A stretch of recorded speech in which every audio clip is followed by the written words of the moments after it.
বিগ্রহ নও তুমি, সাক্ষাৎ ব্রজেন্দ্র নন্দন। যেমনি বিগ্রহ রূপে যদি আমরা ভগবানকে পূজা বা অর্চনা করি, কখনোই আমরা বিগ্রহের যে মানে সাক্ষাৎ কৃপা, সেই কৃপা আমাদের প্রতি কিন্তু বর্ষা হবে না।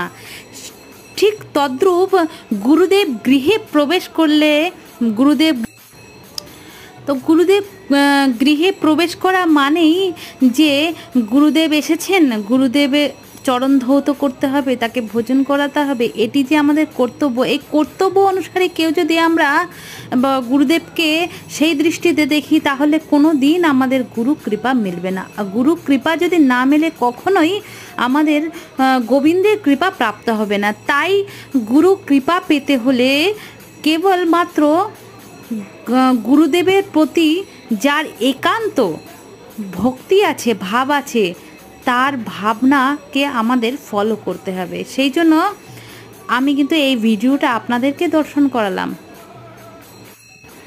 এই যে দর্শন করছেন, উড়িষ্যার একটি ছোট গ্রামে গুরুদেব গেছেন, সঙ্গে আমিও গিয়েছি। এবং যিনাকে দেখছেন আপনারা, ওনার নাম যেমন যুধিষ্ঠির বাবা, তেমনি উনি কিন্তু সত্যই গুরু ছাড়া কিছুই বোঝেন না, আর প্রবল গুরু ভক্তি, যার কারণে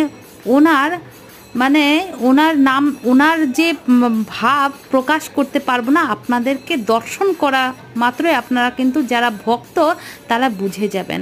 জয় জয় শ্রী রাধে। গুরু কৃপা হি কেবলম, আর গুরু কৃপা বিনা কিছুই নেই।